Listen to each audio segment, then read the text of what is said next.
Just a quick message before we dive into today's episode. I found something interesting in our data which showed that only about 25% of our viewers are actually subscribed to the channel. If you've been enjoying the content that we're creating, if you've been finding it exciting or learning something new, I have a little favor to ask of you. Please take a moment to subscribe to the channel, as it goes a long way in helping us deliver more exciting episodes like this and create more valuable content. Welcome to the Hungry Creative Podcast, where we explore the uncharted stories of visionaries and trailblazers, redefining what it means to create, inspire, and lead. Today, we shine a spotlight on a guest whose life is a living testament to the power of multidisciplinary creativity and cultural heritage. Meet Kayode Atunrase, an architect, fashion designer, and a craft enthusiast, seamlessly weaving together the threads of design, culture, and innovation. Kayode's journey began with a strong foundation in architecture, earning both his bachelor's and master's degrees from the prestigious University of Lagos. As the president of the Society of Architecture Students, he spearheaded transformative social causes, championing the empowerment of his peers. But architecture is just one facet of Kayode's story. As the founder of KNF Couture, he is redefining indigenous Nigerian fashion, challenging norms and decolonising African fashion, one stitch at a time. His creations are a celebration of tradition and a bold step into the future. Kayode's work lies at the vibrant intersection of architecture, craft, culture, and entrepreneurship. In today's episode, we delve into his entrepreneurial roots, growing up in a family of innovators, and how this has shaped his worldview. We also explore his remarkable final master's project, a concept that as original as it is practical and caught the attention of many, including myself. Prepare to be inspired by his journey, insight, and unapologetic passion driving his craft. This is an episode that celebrates creativity in its purest form. Let's dive in. Hi Kayode, how are you doing today? Welcome to the Creative Podcast. It's nice to have you. Yeah. Nice to be here. Personally, I'm excited to have this session because I've been following your journey for a while, and I've seen you as one person that I think your passion or what you're doing, like the effort you put into it, it's evident in the output that I see personally. And I've always been curious, like, what is it about this person that makes them so driven and so like there's a pursuit for excellence in what I see in your work. And I've been curious to know what's driving that, so which is why I reached out to you to be a part of this, to tell your story and share your experience with uh, with people. So I have one main question, one first question I would like to ask you, which is, at what point did you realize that you wanted to practice or study architecture? As I said, I think maybe I've almost blown because this is my first podcast appearance. So, and I'm happy I'm having it with you. But yeah, at what point did I Yeah. realize I wanted to study architecture? When I was in GS3. So what happened Mm. was my auntie studied urban and regional planning. She's a lecturer in like she's a professor at the moment. But at the time, I think maybe she had gotten a PhD. So I went to her office one day and I saw a model on the ground. And from the moment I saw that model, the physical model, I just said, this is the kind of thing I want to be doing. So when I spoke to Mm. her, like I got back to school and everything. I was doing research on okay, urban and regional planner, what do they need? So I spoke to my auntie, like, wait, this is what I want to do. She said that okay, it's good that you have this interest, but she would advise that in any industry, you should go for the course that's on top of the food Mm. chain. So if she had to choose Okay. again, she'd rather study architecture than study urban and regional planning so that I can be Okay. ahead. And like, it's not like maybe I have the results to study Mm. architecture and I'll choose to study urban and regional planning. So I listened to her and then I now want to go and do research on what an architect is supposed to be and what courses, what subjects you need to be good at. Then I saw TD, mathematics, geography, physics, chemistry, and I felt like I was okay. I was good, and I really liked TD. So from that point, from like just three, I now became obsessed with those specific topics, those specific Mm. subjects that I needed to become an architect. So that was like when I was Wow, 13 years old. that's interesting. So since then, you've always, like, you started working towards that goal from that point. Yeah, basically. and I would say my secondary school too was very helpful. Emerald High School is in Mowe, Ogun State. So like we had guidance counselors. So Okay. like as at GS3, they called us in like every single person before you enter senior school, like, okay, what are you good at? What do you think you want to become? So at Hmm. that point, I said I wanted to be an architect. So like I'm really happy that I was able to now study architecture and finish. And then also Wow. within the school too, there was a culture of like sending students on internships. So I interned under an architecture firm, Space Options, in like 2014, like when From I was like secondary school. 14, yeah, in secondary school. So I went into the office, I saw what Wow. architects do. So the architect there too spoke to Wow. me because I was telling him who I was considering whether I would be an architect, quantity surveyor, or an original planner, but try something in the built Hmm. environment. So he also guided me. His name is architect Atunde Durand. So he guided me, just telling me that there would be good to be an architect, took me to site. Not like I knew much, but at least he was guiding Hmm. me, just showing me the way. He taught me AutoCAD. I was sharp, moving lines. And when I go back to school, I was a superstar. AutoCAD at what age? Yeah, but that really made me Wow. interested. Wow. From that age, you had already started trying your hand on software. I think I'll credit the school. I'll credit the school for that because I wouldn't have known Yeah. now. The reasons I'd say the whole thing about starting early was also like my family, they don't like seeing children idle.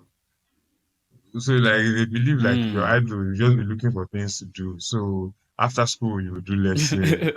When it's summer holiday, you go Yeah. for another summer lesson. So I was going to like Elm Bridge. My secondary school also had like summer training for WAEG, for IGCSE and all those things. So I was always doing something. They were always looking for ways to engage us. Were you always like a high flying student? No, I wasn't. High flying student. Would I say I'm a high flying student? Hmm. I'd say I'm okay. I'm okay. But for the bulk of my junior secondary school, I wasn't a high flying student at all. Like I wasn't top five, top 10, top 20 in class. And I think Wow. I was Really? generally distracted. I wasn't taking. I didn't Hmm. That's understand the interesting. utility of it. So like subjects like social studies, a couple of other subjects, I was just in class and I didn't know why I needed it. So I Hmm. struggled to add efforts, but the moment I knew that I was doing subjects and I was going to write those subjects in life, and those subjects were going to affect what I was going to become in life, I just took it serious. So from senior secondary school, Hmm. I just became very serious. I became focused. I was going for extra classes after Wow. class. I was going back to class to practice TG because I knew that I wanted to become an architect. Like it was already clear. Wow. What was like the significance of that moment? That I feel like it was like a pivotal moment, right? The moment when you realized what you wanted to do that early. Because I feel like a lot of people don't realize what they want to do that early. For me, I did not know what I wanted to do that early. I would say yes, it was. I would say I would agree. Because as I was finishing my master's degree, and I started to think that what even led me to become an architect? Because all my life, that's what I wanted to Hmm. become. Maybe before I wanted to be an engineer, but from the moment I knew what architects do, I wanted to become that.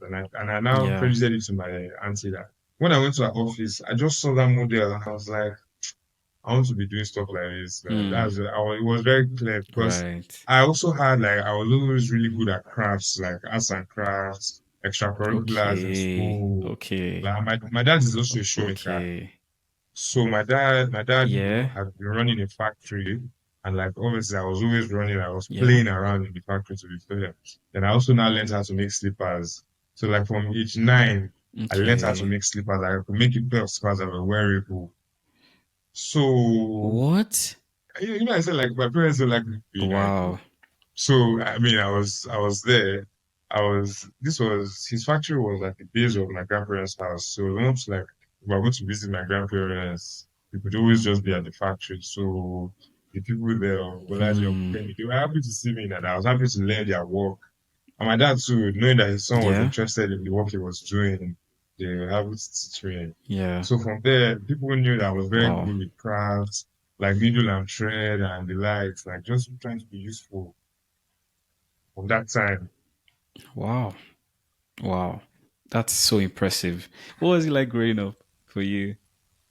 Uh, I would say I look back at it, I had a blessed childhood, but I think God has been really good to me. So Mm, I come from like a middle class, upper middle class home, but my family takes education really seriously. So from both mm, families, Atunrase family and my mom's family, Damoli family.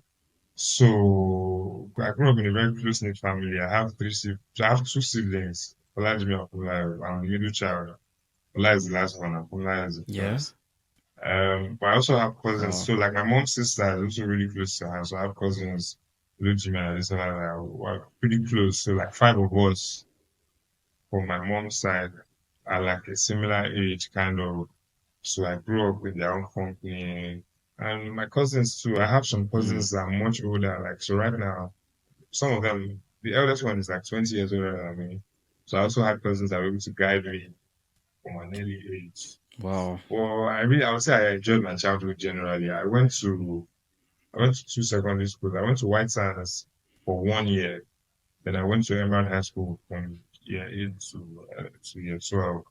And part of the reason why I left White Sands was I wasn't doing too well there. So I live in Surulere. That's where I grew up. I grew up in Surulere, but Okay. White Sands is in Lekki and it's a day Okay. school. So I used to wake up like 4 a.m. to Oh, get on the okay. school bus, to be able to get there, and Wow. then come back home by Must maybe have been a 9 p.m., lot. 10 p.m. Yeah, so Mm, that was that. And then mm, Westlands is also a lucky school. So I need to acknowledge that there was also a lot of distraction in that. People were always concerned about like, are you wearing an original t-shirt? Are you wearing a Hollister t-shirt? And like looking back at it, we had no business. We had no business because it was our parents' money. Like so I couldn't be judging my friend based jeez. off of the money that his dad had made. Like Right. so, From but I think GSS1. that was reality. That was reality. Like Toms at the time, It's Toms, crazy. Plimsolls. Fashion was a big thing, and it was an all-boys school, so it's surprising. But I'd say like Ah, the guys from wow. Western School, they are pretty solid guys, bro. Pretty solid guys at the end of the day. But I know that that was something like Yeah. was a thing. It was known like soccer Yeah. boots too. Mercurial Sparkfly, Adidas F50. Ah, Like you need to off know your the parents' name money. was you understand. But when I got into Yeah, I get Emerald was a it. boarding school. So the distractions very much, and like even if you bring in contraband, for Mm, how long was it going to last into the term? People were focused on true. school. So I think that really helped me. Like Mm, the decision to move from a day school to a boarding school was really pivotal in like my formation years. mm-hmm. I would say Mm-hmm. I was fortunate to come from a craft family. So firstly, my dad Mm. was running a fashion shoemaking factory for a long time. For maybe I think it's been like 38 years he had been running the factory. So I grew Wow. up into that craft. So his mother, Okay. Mrs. Atunrase, was also she was a seamstress at the time, so she knew how to sew. She The was same a beauty fashion Atunrashe designer. in Bagada. And the same family, it's the same family, yes. But no, Same family. Okay. it's a whole family, sha, but not us Okay. exactly. But Okay. all of us are related. Okay. So my grandfather from my Okay. mom's side had also done garments for the military for a while. Wow. He was delivering garments to them. So it means that what it meant was that when I started my business, there were so many people that had already done something similar to what I was doing. And they were Hmm. able to point me in the right direction, Wow. like do this, don't make this mistake. Hmm. Like so many things that I Hmm. didn't do that to some other people it seemed like I was making business growth. It was just more like you don't need to Hmm. spend this to make this. Rather just do this and Okay. get the most profit out of it. Yeah. So many strategies where it's just more like Right. somebody has learned it and they're like, do this, it will Hmm. work out. And also choosing to do it because you can receive the information and do nothing with it. So like listening to someone's advice and not Hmm. choosing to say, Yep. I'm going to do this, Absolutely. I'm going to work on it, I'm going to Absolutely. work on myself, I'm going to improve. Yeah. Like so many things, even Mm-hmm. documentation, because people often think Yeah. that what you're doing well or like what makes you succeed is something crazy out of this world. And then Hmm. from the people that mentored me, what they will always say is like, be consistent, show up, keep to your word, and document. So if you sold something, just write it down. If you earned something, write it down. If you and someone in an agreement, write it down and you get the person to sign. So like very early, or like even like in year one, year two, if I was doing someone's assignment for them, or like maybe I was going to do a deal or help someone with a PP, we'll just have a quick agreement written or WhatsApp text message say these are the expectations, and then we'll work from there. You're joking. So to my friends, Wow. it was almost as if I like money too much. I was too serious, but no. And another thing that also helped I was saw some of also your on my friends calling you mentorship. my billionaire friend. I was like, oh, No, Kay more definitely like likes money. it's not billionaire. They don't mind those ones. Those ones are whiny, but they know that if it comes to following the process, I would follow. Even after I Hmm. forgot to mention, after I finished my secondary school, before I entered uni, because I think Unilab was on strike at the time, so I had some time. My mom didn't want me to be idle, so she enrolled me in an internship at Honeywell Group, Ragari Real Estate. So I was working there as an intern from like age 16. I was just going to the office. In the real sense, I was just going there to be a sponge because what did I really think I could Hmm. offer? I was trying my best. I was being active in the office, and at that time they were they were trying to develop Orbit Recreation Center. Orbit is in Lekki. So I saw how a company could develop on one side architecture that was going to be built, and I also saw how a business could be built. In like people were being intentional about Hmm. the mood they wanted people to feel, the color code, the experience. Okay, how are children going to come in? Where are they going to sign up? Who are the chaperones? At what price? What revenue? Like I was hearing these things very early, even Hmm. if I didn't necessarily understand, Wow. but I was in that Hmm. space. So like it was even that if Wow. even let me even say till now, if my friends have something that they want to write, like an email or something important to their boss, they'll just ask me like, hey, can you quickly come and help me draft this? Because in that office I was just writing memos, writing contracts. Someone will still review the memo, review the contract. But as I was Yeah. there, Hmm. that's just my environment. I needed to learn Yeah. something. The fact that So you're even exposed to that already at that point exactly. is already so much knowledge that you're just taking Mm. in. And all those times I had no idea where it was leading me to. Like I didn't know. Like when I was doing Hmm. those internships, I didn't have any knowledge I was going to run a business. I didn't have any knowledge that I was going to be Hmm. more than an architect. The moment I decided to become an architect, that's all I focused on. I forgot all my other skills and I locked in. Wow. So seeing how things have not played out now that I'm done with my architecture education, I think it's interesting. I Wow. think so. That's such an interesting journey. So when you came into Unilag, what year was that? That's obviously like 4 years ago or 5 years. 2016 December. You did masters, right? So plus two Yes. years, thereabout. 2016. Yes. How was studying architecture in Unilag? What was it like? The best way I'll put it is I think School of Architecture owes me nothing. I rate everything. I think I Hmm. enjoyed the process, and I tell people all the time being an architect made me a better man because I learned to do hard Hmm. things under Oh, pressure to deliver. So a jury is just like understanding that what are the requirements for this project? What are my classmates doing? Because that's the class yeah. average. And where do I want to position myself? So Hmm. it was just more like Yeah. when I was entering architecture school, luckily for me, my auntie was already in the faculty in urban and regional planning. So she introduced me to a I man, see. Stephen Ajadi, at the time, and he advised me that I should just attend juries. I should try my Oh, best to attend every jury. And I listened to him and I was attending juries. okay. So I was able to study a jury and understand like what went right, what went wrong. I was taking notes, like I Okay. still have the notes now. Okay. So I understood, at the end of every Hmm. semester, your studio project, what's going to matter the most or what has the highest count in your GPA is your design studio. So I understood that Is that was your my studio? priority. Yeah.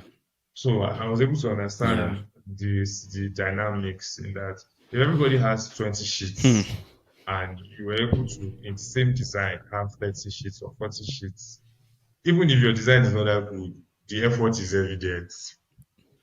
So coming from the Yes. point of view of someone that had even failed in academically before, I was now starting to rank myself. Okay, Hmm. what do I need to do to get a B, to get a C, to get an A? So if I was seeing in the whole class, like for example, the urban regional project in year 4, people will design three buildings on an average, maybe two blocks of flats and one terrace. Thought about it like I wasn't ready to design something complex to show them that I've arrived. I just designed four buildings. And so by designing four buildings, I was able to give a higher variety, show that I had good architectural prowess and I was ready to Mm, work hard. Those are things that people were looking out for yeah. in juries and not everybody knew that. Yeah. Yeah. So I work on my True. graphics, go to, I have some guys in Shomolu that print. So every other person is printing in normal Yeah. paper. And I'm thinking, if I print in gloss, it will seem as if I worked harder because it's more thoughts. Truly thinking about it, thinking about what other people are thinking about is thoughts. So it's more thoughts. I'll go and print there. How did you keep up with the demands of your projects? I feel like once you set that benchmark, you have to like keep, aiming Keep to the get that standard. same quality of Mm. work. Imagine you start printing A1 from year one, you know, and you're, you're doing projects, big, renderings, professional, and then you come to year Mm. two and you just start doing like, they'll be like, are you okay? Is everything all right? So like, how were you able to Yeah. keep up with So the I should start by demands of, saying of your studio projects? let me start by saying my year one wasn't the best year, the best year. Maybe that was my lowest CGPA Yeah. year one because I was just discovering what Really? university was. I was just discovering it. So Okay. I knew I wanted to become an architect. And like I even knew how to do AutoCAD, but I had no idea. I couldn't have imagined what architecture school would be like. Like design fundamentals, like Hmm. all the projects they asked us to do. I didn't know that design was a lot more than just drawing lines. And I think that's what it helped me understand. But at that time, I was just catching up now. I was just catching up. It was by year two that I would say I started to elevate the level of work I was delivering. My year one, I didn't have an A in my trial in my year one for studio. I think I had a B and a C. And I was trying. But what happened was Wow. also, they didn't allow me to relent in my house. So when upon seeing my result, Okay. it was still a good. I was still on like a 2-1 or something, but Were you a day there student was in uni? I was a day student for a while. Then I moved to studio. I was a day student for a while, and I moved into You studio. lived in studio. So what happened was in year one, I was coming from studio for a while. Then I moved into Biobaku, but I never slept inside because my room was supposed to be like an 8 man room, but they were Okay. like 16 or something, and I wasn't very interested. Fair enough. Relatable. But Understandable. but but people in studio were already sleeping Yeah. in And Biobaku is studio like all the way at Gate, isn't at it? gates. Yes, Biobaku is all exactly. At wait. gates. Yeah, It's at at Gate. gates. Yeah, yeah. Yeah. And people were already sleeping in studio, and they were sleeping in studio, being able to work immediately they wake up. So I understood that Yeah. I needed to be in the thick of it. And truly being Wow. in the thick of it, like being in the studio, immersing yourself in the experience. I think it's Mm. very hard for you to fail. Yeah. It's very hard for you to maybe get Mm. below a C. Yeah. The Thinking bulk of about people that it don't now. do too True. well in studio is that they're not really around.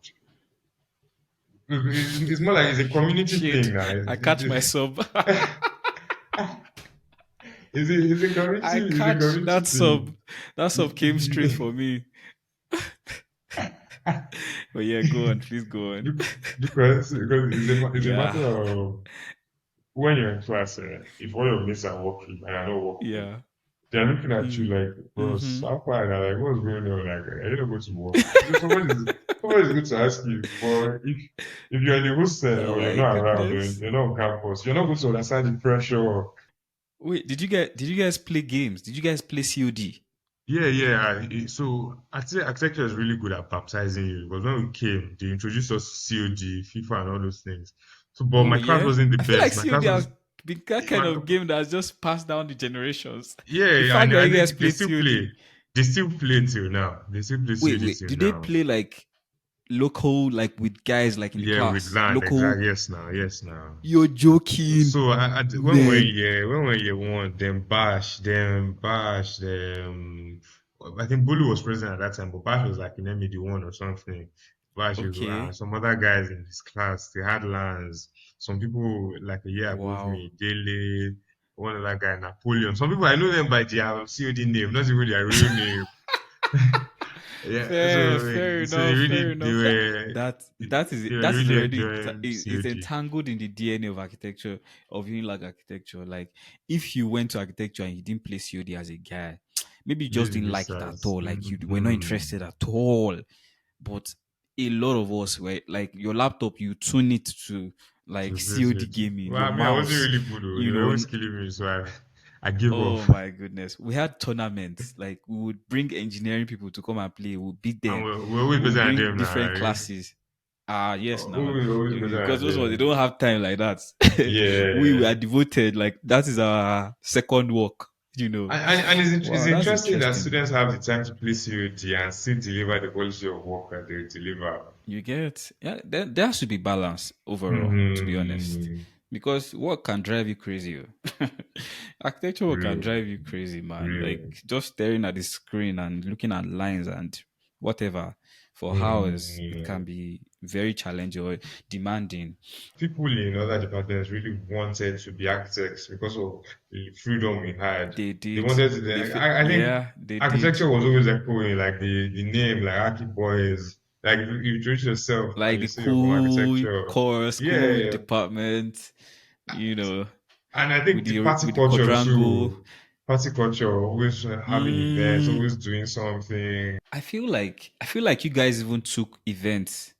I feel like you To guys even another took the level. event side to a different level, to a different level. Because I follow you guys. I follow your architecture students page, and you guys like all the things I never saw. Like when I was in architecture school in like you guys do. Like we did. Like before me, like set before me started Aki Viral, Okay. but you guys took Aki Viral to a different level.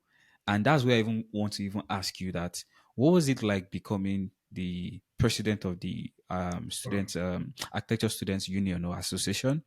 What was it what was that like? How did you get into the position and what was your what was your goal? How did you achieve it? I'd say the story was pretty funny. Looking back at it, it would have seemed like a no-brainer that okay, I should have done that, but I didn't even intend on becoming president. So architecture school, people in other sets, they'll speak to you about what it's like to become an expo. So as a year two second semester, it was time to do election. So sometimes they will choose some people from year three, some people from year four. So like vice president now is a year three position, so you can learn under the president. So when they were they came to our class, they were like, who's going to be president? And people from other classes and our class were like, this guy did not do it. And I didn't thought about it too. Mm, I didn't think about it. Like it didn't come to my mind. I was indifferent. But knowing that people wow. believed that I could do it made me believe, okay, no problem. So I became vice president under Joe. And Joe was a really How good did they believe? president. Why did they believe in you? Why did they believe in you to do it? Uh, I can only credit God, man. I don't know.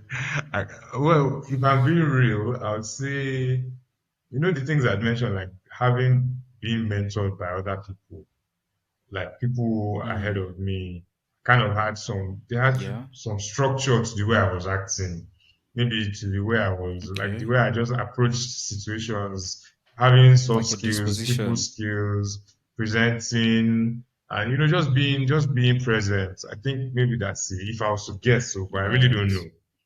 I would at that point I was not aware. At that point, I'd not even started my business, so like I was just really Wow. discovering myself. And then they told me I was going to be vice Yeah. president. So I served under the vice president role for a year, and then I really enjoyed it. Okay. I learned about strategy and like running events. And what's good about architecture is when a set comes, they'll do an introduction to like orientation to year one students and let them know all the events. But then they now also kind of add a Okay. new one. So like for my set, we did step out, but we're the first people to do step out on the beach, like in Elashe. So like everybody's always trying to Hmm. improve on what the other person has done. Some other sets, like Bolu's I set now see. was the first set to even do step out and but there was timeouts. Some other sets, like we said before me, Joe's set when I was last president, they did SARS Chronicles. When people will come, like you do like an article with like with student profile, different news, different architecture styles, just different things, and just trying to create and Fam. connect with students. So if there's a Fam. standard set and you know that people before you kept standard high, you said you want to improve. So Yeah. that was me as vice president. Wow.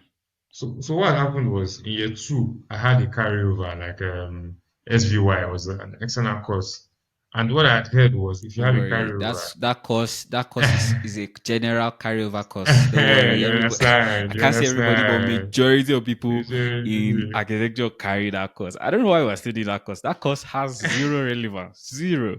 In the grand scheme of things. Like, ah, what are we doing? We're doing SBY. in What the are we doing research, doing I SBY? don't know. Anyway, go on. I failed I it, yeah, carried like the course too. Yeah. I, Yeah, most everybody failed the course. but you no. Almost everybody. It was landslide failing. Yeah. They had Yeah, to reach it out to was bad. engineering for our set. They had to say, what is What's going really on here, happening Seth? here? With this What's really SVY. happening here? And the lecturer was savage. Yo. The lecturer was, I don't want to say wicked. He was wicked, man. It was wicked. No, it was wicked. But yeah, go on. I In hope my it's not the class, same person, there were Sha. a few of But us. I do, yeah, my that dad was course. the same person. So what I heard was like, oh, if you have a Okay. carryover, you can't run for like you can't run an election. That's what I had heard. I didn't know, but based on that Wow. information, and I had just started my business. I started my business in that same year. I was vice Hmm. president, so I was thinking like, this is the time I should use to hold on to my business and like improve. Like I was really locked in at that time. I Hmm. wanted to focus and scale. But the conversation was coming up like, okay, who was going to be president? And I stepped down. So the other person that said they were going Hmm. to run for president, I really respected him. He was my seat partner, similar. So at the time, there was like a hopeful and scuffle, like who was going to do it, especially because I had stepped down. And some people in my class were still saying like they wanted me to become president. But Hmm. I didn't want to be a man Wow. of, I didn't want to dishonor, like I'd given him my word that I wasn't going to run. So when it got to time to register on the portal, he applied to be president. I didn't apply, I had given up on it. But he had already gone to another institution. He was in Yabatech. And another rule was if you've gone to another institution, you can't run for president. So when he applied, the portal sent him back and rejected him. So he just sent me a Wow. text. Like I remember I was just in my room one day, I was with one of my friends. He told me that I should just try. Like if it goes through, and I just tried it and it went through. So just told me congratulations. And we kept a good relationship. Oh. That was just how it Wow. was. That was just I didn't so I mean, being vice president, it was a clear path to become president. But I Yeah. didn't know that I was going to You be didn't know. president. And even when I was going to be president, like when I was thinking about I want to run my business and all those things, I was speaking to people older than me. And one of my uncles of Akita, he was telling me like that anything is possible, eh? You just need to understand the requirements and meet it. So like if it means that Hmm. you're going to be in school for a particular time and immediately after school you'll be going to your tailors, then that's what you have to do. So you're going to become the president and you're going to know that as far as you don't want the standards to drop, you're always going to go to your business. So it became a schedule. The moment I'm done with school like this, my friends know Yeah. me because my tailors are at Obalinde in Ikoyi. So they know Okay. like that's even my nickname, Obalinde. Like where are you going to? They already knew that that's where I was going to. I say Wow. like it was an interesting journey because from what I told you, clearly I didn't know. I didn't know. Like even till now, I say in Hmm. all sincerity, I had given up. I wasn't going to do it. I'd given him my word and I didn't want anything to Wow. tarnish our relationship. Funny enough, he now became number one of Manual. So he now became the top person in Manual Unilag in that same year. So things worked out Okay. for everybody. And I think maybe Okay. destiny just That's your aligned friend. for him as That's not your well. friend. Yes, my friend.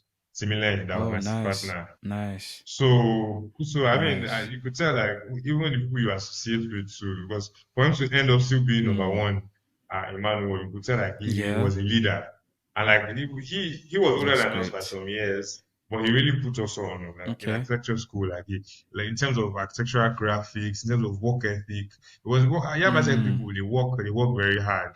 So him coming into our class from They day do work. one, They do work. the, Yeah. from day one, the experience he had Mm-hmm. was clear because they gave us a task like to draw straight Hmm. lines. So most people had drawn the straight lines with ruler. Yeah. So Miss Harrison came and was like, "What's this?" You're supposed to draw with your hand. To me, that was insane. Like, what? Mrs. What do you mean Harrison. I'm Oh my supposed to? God, What she's do you mean I'm there. supposed to draw with Oh, your hand? And wow. he was the only person that came Graphic with it. communication one. A graphic communication. He was the only Wow. person that came with it, like already drawn with hand. It was obvious that he was ahead. Like Wow. he knew what was going on before all of Hmm. us. It was very Hmm. obvious. And so my Wow. friend group in general, we Wow. clinged on to him, and he taught us a good number of stuff. That's great. At what point did you decide to go into fashion, and how has it been so far? I decided to go into fashion in December 2018. But what led me into fashion was, I told you my dad does footwear. So he You traveled. did. He traveled for a while, and like I wanted to help him run his business. So I was trying to help him run the business, and then Okay. he introduced me to a shoemaker. So my dad does slippers. He introduced me to a shoemaker. So I was trying to build attune shoes since I was already slippers. I was trying to build my own. So I was wearing native very often because that's how I wear slippers now. Okay. That's how I wear the shoes. That's what I was wearing Mm-hmm. native. And I kind of built it like everybody knew me for wearing native at the time. I enjoyed it, and For the look. Yeah. I kind of saw that there was something coming. Like people were wearing native more often. I saw it ahead, so I was like, I'll wear native now, like it's Nigerian. And I was trying to dismantle the colonial mentality, like that you can't wear native on Mm. every day of the week. I think I Yeah. wore native one Monday, Mm-hmm. and one lady in my class asked me, like, why are you wearing native on a Monday? Like, assuming it was a Wednesday or a Friday now, I would understand. I took it very personal. I started wearing native every Yeah. Monday. Like, that was my own mentality. So, in the midst of all uh. of this, people were asking for my tailor's number. Yeah. So they were like, Hmm. I really like what you're wearing. Like, give me your tailor's number. I Yeah. already shared this number with some people. Then I was talking to my mom one day, and she was like, I don't give anybody the number. I'll just say that you're the one that sews Hmm. it. I mean, you're already doing shoes. Hmm. You just say you're the one that does the Yeah. business. I took it and Hmm. I just held it in one hand and I spoke to my tailor. He taught me Hmm. to take measurements on the spot, Mr. Apu. He was my tailor normally. He just taught Wow. me. So we just started the collaboration. I'll take, if Wow. someone reaches out to me, I'll take the person's measurements, go and buy the fabric. Hmm. I'll pay him his own fee. Whatever I left is my profits. Hmm. So I started with no Yeah. seed capital, no fund at all, just demand. Like I was able to recognize that Jeez. if people were asking me for my tailor's number, clearly people were trying to sew clothes. Hmm. So I Obviously, found yeah. like how much are people sewing for? And maybe at the time it was 5,000. So I think I was paying my Hmm. tailor to 5,000 and I was selling for 15,000. So my own profit inside was 5,000. Then Exactly. when I started the business, I was trying to now Yeah. have like small capital in my hand. Like let me just because 5,000 like I needed at least bread. Let me double my capital Yeah. base. So at a point, I think this was also year Yeah. three. I was looking for how to make. I was just thinking of ideas of how to make money. So I went to buy Spark from Kayode Spark. I don't know if you know Kayode Spark, but it's pretty popular in I know Unilag. Kayode Spark, of course. There's probably no ULAG So student that doesn't know Kayode Spark.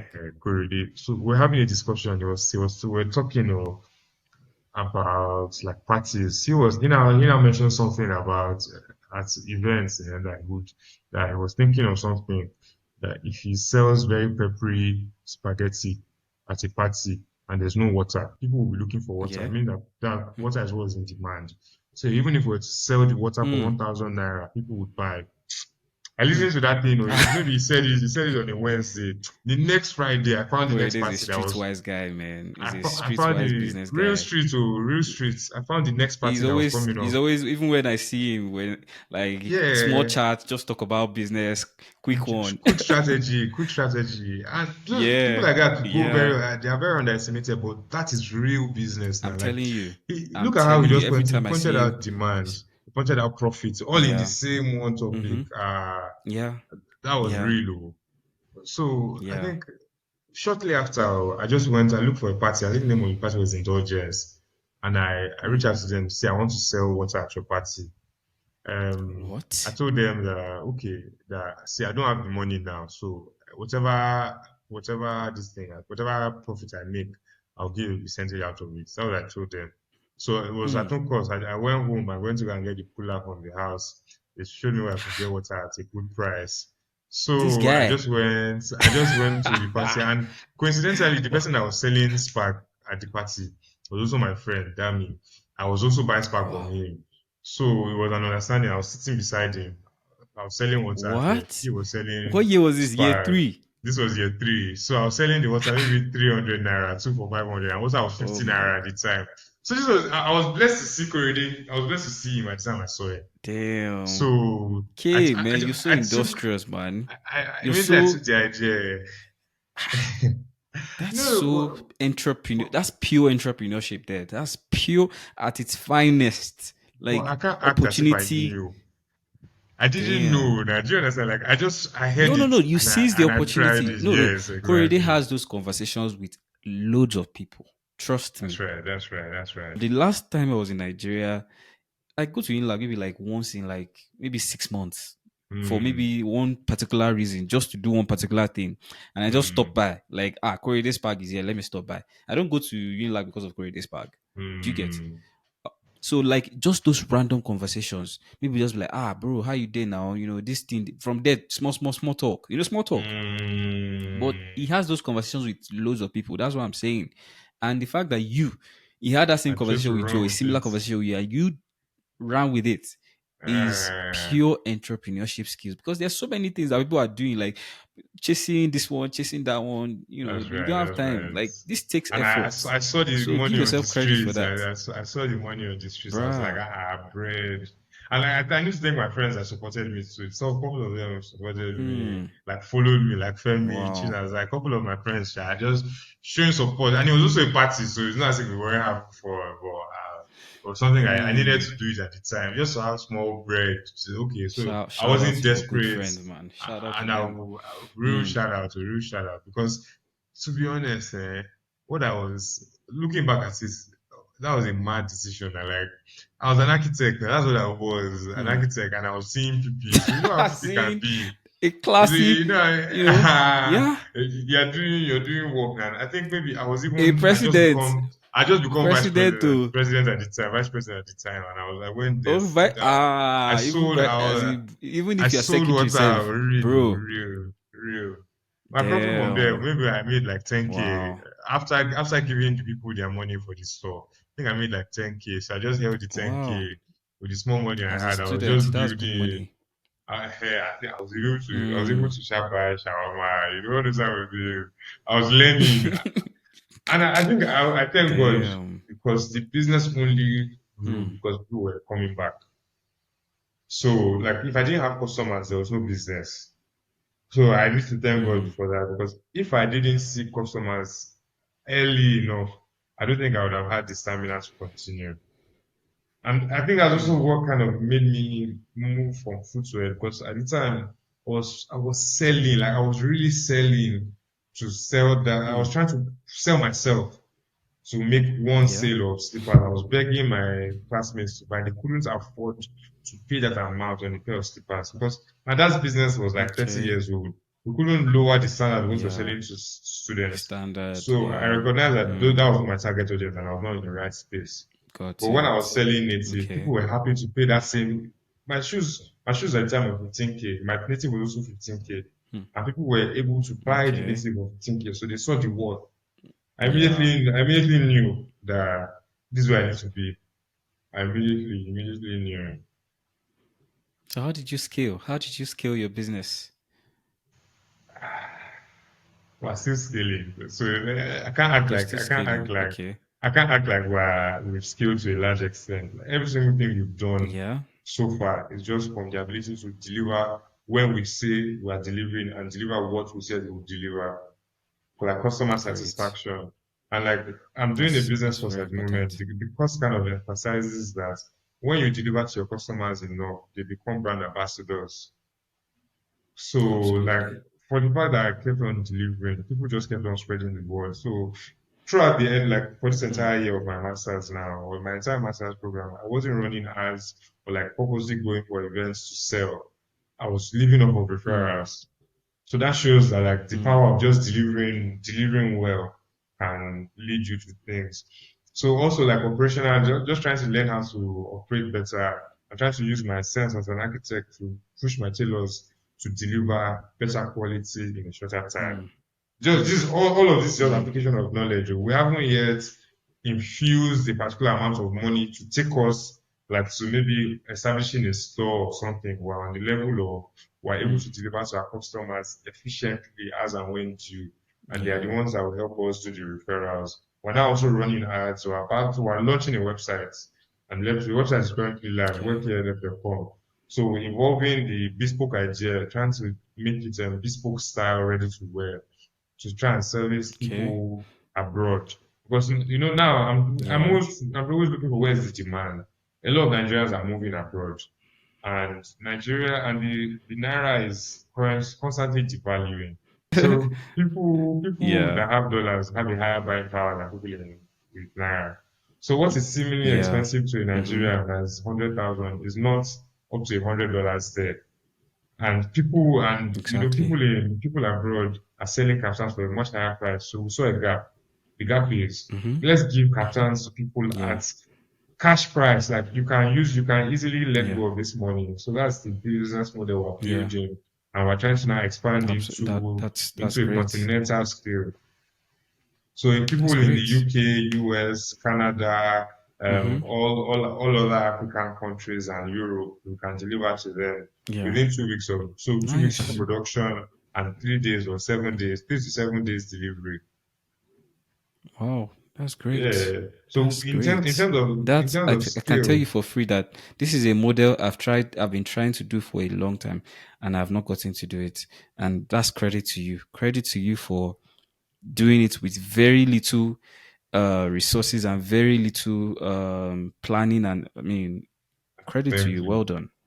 We're Well constantly done. Please listening go to on. customers' feedback. So, I mean, I need to Yeah. credit my customers for challenging me to lead Yeah. to this idea because it started from people sending pictures. They can't take measurements. So we ask them like, what Mm. size you wear? You wear large. They send a picture of yourself. So we wait that okay, most people that wear Yeah. large were within this particular scale. So it's a scientific study of all the orders Yeah. we've been getting. So we noticed that if you wear large, Okay. most likely this outfit will fit you. We're able to do it for Okay. like a 95% accuracy. And those numbers now led us to Mm. say, okay, we can definitely deliver ready to wear on a website. Then we also Mm. expanded our That's core so offerings. profound. So like we now offer like fillers, slippers as well in collaboration with my dad, and also Mm. KNF Couture Nice. slippers, casual outfits Okay. like the top I'm currently wearing now, direct pants. We're also doing like launching something in football, KNFC, like jerseys too. What is driving you exactly? What is the drive? What's the drive? The way I put it, I don't know I don't know who said this, but they're like that if I don't deliver to the highest standard that I could deliver, I see it as a crime against God. So I kind of think like God has Mm. blessed me like abundantly with knowledge and skill, and He didn't give it to Mm. everybody. I don't take it for granted. So Mm-hmm. I always want to Yeah. deliver, and I To recognize that deliver. it's a long game. So to be Hmm. honest, maybe at the beginning, my fear was like, I don't want to be broke, I don't want to fail, and all those things. But I now realized that, well, my mentality now became, if I ever don't make it, God forbid, let them never say I didn't work hard enough. So it's just more like, I want to Hmm. consistently deliver. And when I say so, Hmm. knowing that if you do the right thing now, the future is not a magical day in the future. It's every single thing you're doing every single day till you get there. So if I can Building consistently towards deliver, there. I would eventually be Yeah. successful. That's just my Okay. own mentality. Like just keep going, No, just don't that's so relent. right. Yeah. That's the real driver for me. And like Wow. family support, to be fair, like knowing that there are Hmm. people outside there that want me to succeed, like having good friends that sometimes my friends message me like with advice, like this is what I think you should do. So people are there telling other people like go and sew with that KNF guy. So those are the people really helping me, Hmm. like letting me understand that okay, what you're doing is working. With a good support system and just an internal drive to be consistent. At just 24, all of this. That's so And impressive. but I'll That's say so people like impressive. people Well like done. you too, people like you too inspire people like me because I told you yesterday, for the fact that you're an architect, doing something in an entirely different field, I can't act like I don't have fears. Mm, What are my fears? What my fears are the things you're currently living out, showing that even if you're not mm, doing what you study, doesn't mean you're going to fail, and doesn't mean you won't do it better than people that studied it. So, like what you are doing, absolutely. and also not taking our time to find other creatives like yourself to promote. I think you're Mm, doing a great job. And yeah. like what you're doing is documenting for Africa, like Thank you. trying to show like the stories of people, trying to put it out there and trying to inspire people coming and people already doing things. Like these things are not abstract, they are Absolutely. human. Like the success Mm-hmm. you're looking for Mm-hmm. is not magical, like it's human process, like it's going to It is manifest not. itself in human Yeah. form. So if you can create good Mm-hmm. habits, be disciplined for the specific things, because it's not easy to be disciplined. I can't act Yeah. like I can't act It's like I'm even not. disciplined every single time, and I can't act like it's easy. It's not It's easy not. now, but just to Yeah. keep going. Thank you for that. It's always for me. It's always the. I mean, we share similar sentiments in that regard. It's always about. I asked you about what is driving you, and you said there's. You feel like you'll be doing yourself an injustice if you're not giving back, if you're not using Yes. the skills, the talents that you have, the knowledge that you have. If you're not giving it out, and that's the same thing that I feel like is driving me to do everything I'm doing. Trust me, it gets overwhelming, Hmm. gets really overwhelming. But Really. guess what? I'd rather do it than not do it. Yes. I'd rather do it than not do it. It's not even a case of, oh, it's just, leisure. This is not leisure. This is work. This is This work. takes effort. But, at the end of the day, do you feel good? Do you feel like you've done something tangible? Have you contributed to the world? It's just like you're contributing, every day you're putting a coin in that piggy bank. Yeah, that is how it is for me. For me I to feel answer like, this your question, eh, yeah. let me put it right. Let me start by saying the hardest thing and the easiest thing in terms of approaching Mm, anything is belief. It's hard for mm, you to believe at first, and like when yeah. you're sharing the story with other people, they might not necessarily believe. You haven't seen the picture fully, or you're expecting other people to see it, they can't. So it starts from you said Mm, you're believing that what you're doing, what you're supposed to be doing, and you're on the right track. If you believe, oh, like you yep. know, you believe that I'm on this life, or I'm in this life for a purpose, and this work I'm Yeah. doing is part of that purpose. Yeah. You wake up every day happy to do it. Absolutely. So Mm-hmm. knowing, like looking back, I'm always looking in retrospect, like what would 10-year-old Kayode say about Kayode now, or like what were my interests Mm, then, and like what am I doing now? yeah. I always found myself in like a Mm, similar situation, like secondary school, extracurricular activities, arts and crafts, entrepreneurship club, yeah. 3G, like knowing Mm-hmm. that I was interested in those things then, and like same Yeah. guys implementing it now, I feel happy. And Yeah. the Yeah. happiness comes from within, knowing that like It's from this is not within. It's magical. from Like within. It's from this thing is within. really happening. Yeah. It's really happening. I'm a Believe. big advocate for people living out their best lives. And the best life I mean is not like going on vacation or, traveling. Nothing bad in doing that, to be honest. But living my own best life means I wake up every day, I'll be like, okay, let's go again.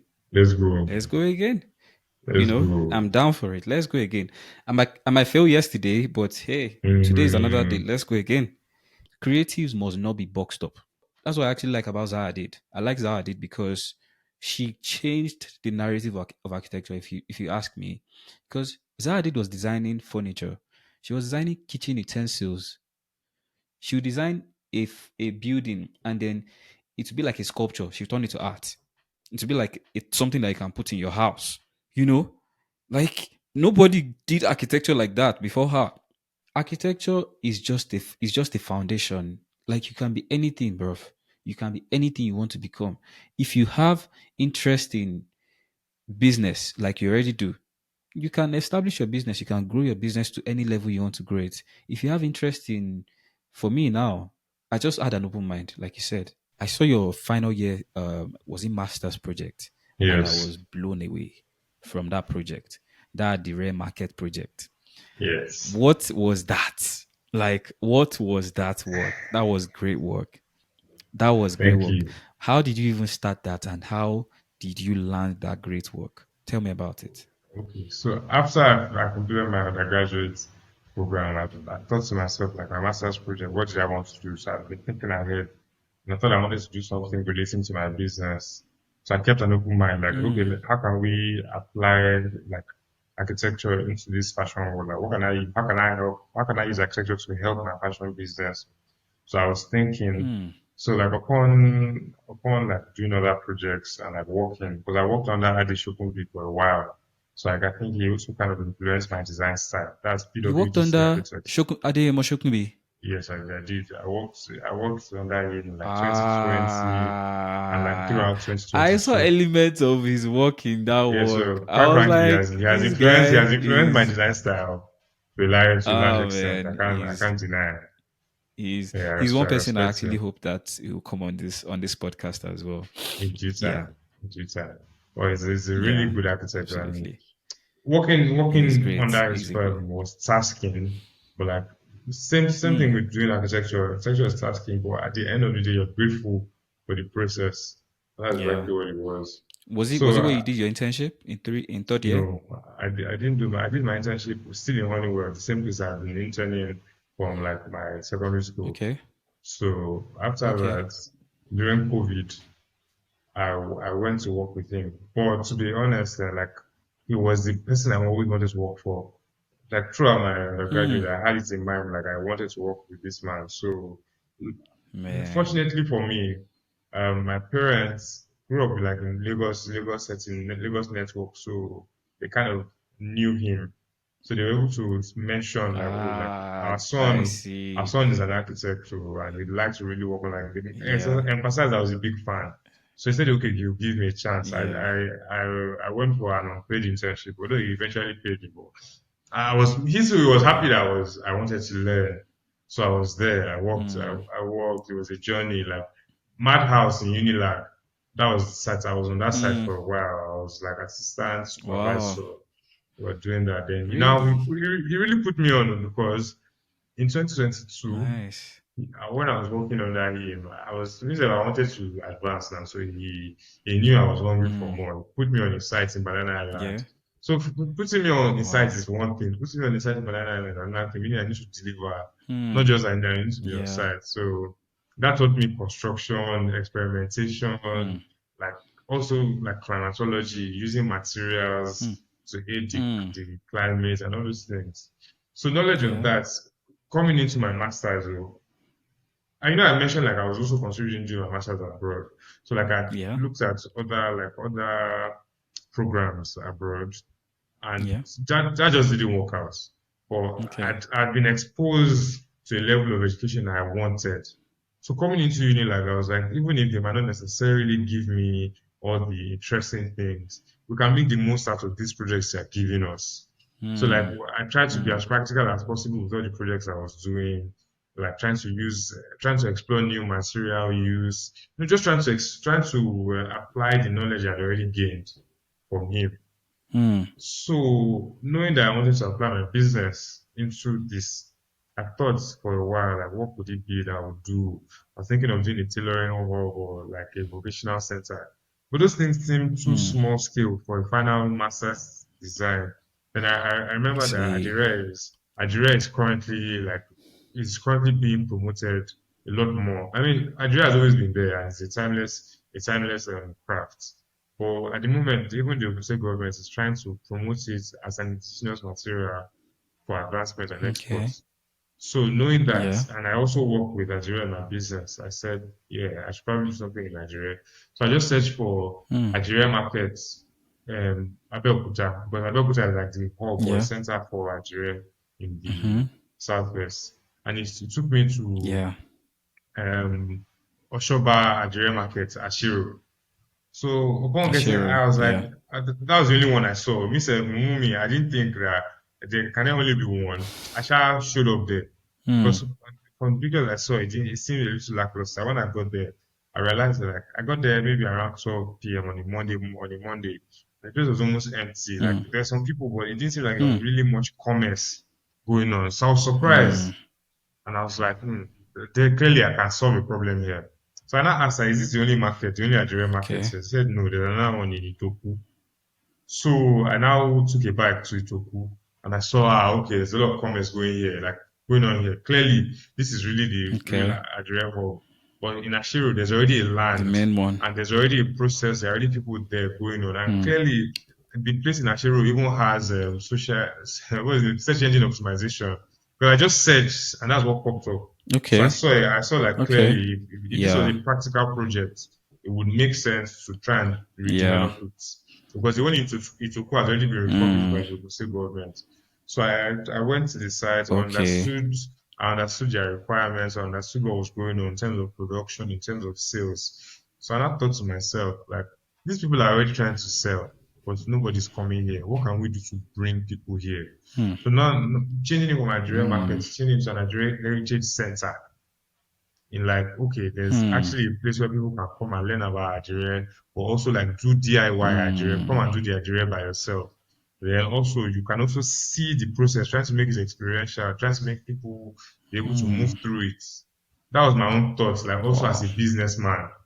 So I now try to apply it, Mm. like, okay, what kind of principles can I apply to aid Mm. the design and the flow? It was really interesting, Sha. I can't deny it. Wow.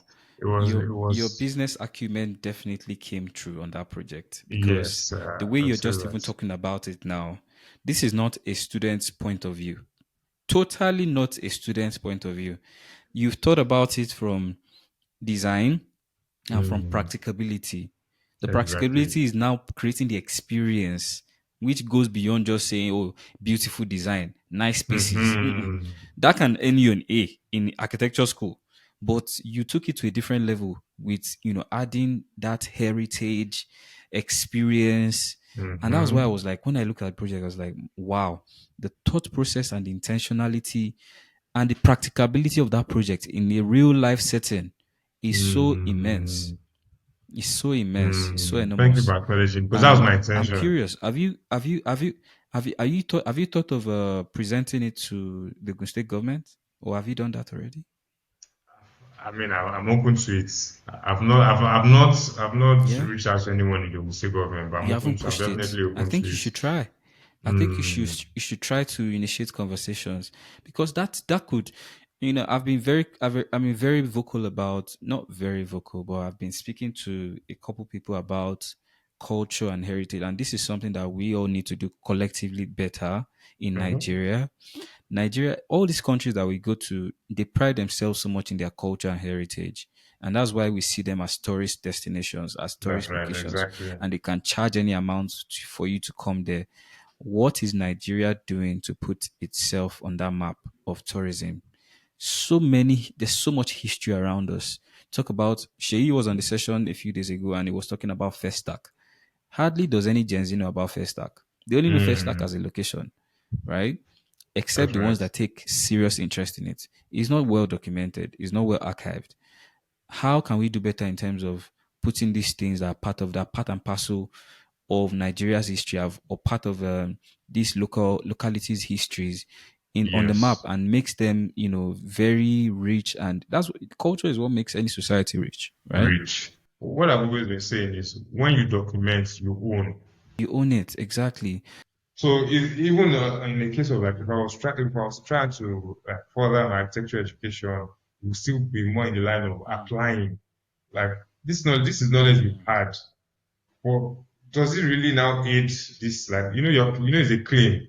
I'm trying to say that all of this is going mm, to lower the overhead costs because now they need less requirements for power and for lighting, and now the materials are keeping mm, them cool. Let's apply. Let's now see. Let's work on it. Let's try and find solutions. Let's try and find better solutions. So if I was to further my architecture education, it would be more in the line of using vernacular materials to solve scientific problems, mm, like still measurable, still scalable, still something that can be exported worldwide. But indigenous, I really believe in Nigeria, and I believe that Nigerians can do anything as good as people anywhere. I share that sentiment as well. I believe in Nigeria as a people, but yeah, we're just unfortunate with leaders, and I do hope that Nigeria starts to recognize these opportunities and starts to listen and take and give opportunities to creatives, especially to do things like this, right? Because there's so much potential with creatives. Like the creative space is a potential, I would even say maybe like $1 billion industry Yes, yes. that can attract tourism, investment, exports, like so much. There's so much potential there. We just see, oh, it's just artists. No, it's not just art. People pay millions of dollars for art. That is one of my my hopes that Nigeria starts to put itself on the map in those regards, because there's so much talent, even as a people, so much Mm, talent. People are so talented in Nigeria, man. So many talented people, but are they being rewarded with mm, opportunities? The answer is no.